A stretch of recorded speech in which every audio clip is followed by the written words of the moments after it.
இன்னைக்கு நடக்கிற பேச்சுவார்த்தைகள்ல ஓபிஎஸ்னுடைய டிமாண்ட் என்னவா இருக்கு? கண்டிப்பா வந்து ஒரு ஒருங்கிணைப்பாளர் அந்த இதை வந்து திருப்பி கேட்பார்.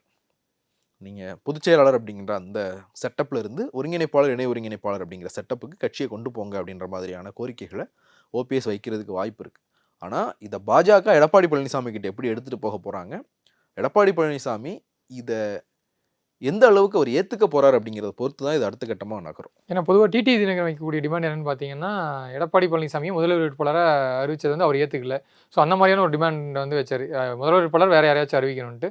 ஸோ அதே போல் நீங்கள் சொல்கிறீங்க, இப்போது ஓ பன்னீர்செல்வம் அந்த பழைய செட்டப் ஒருங்கிணைப்பாளர், இணை ஒருங்கிணைப்பாளர் பதவியை வந்து டிமாண்ட் பண்ணுவாருன்னு சொல்கிறீங்க. இப்போ எடப்பாடி பழனிசாமி இந்த சுச்சுவேஷனில் எந்த மாதிரியான முடிவு எடுப்பார்? அவங்க ஆனால் ஆதரவாளர்கள் பெரும்பாலும் இருக்காங்க.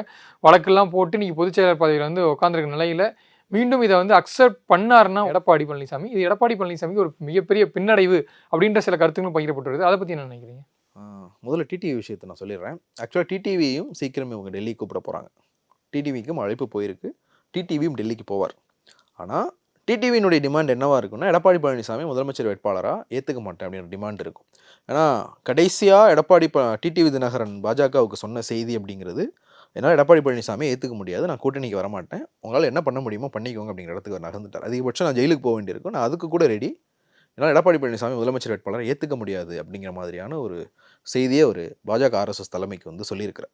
அவரையுமே வந்து டெல்லி கூப்பிட்டு பேச இருக்கிறாங்க. ஆனால் எடப்பாடி பழனிசாமி இதில் வந்து அவருடைய உறுதிப்பாடு ஒரு துளி கூட இப்போ வரைக்கும் குறையவே கிடையாது.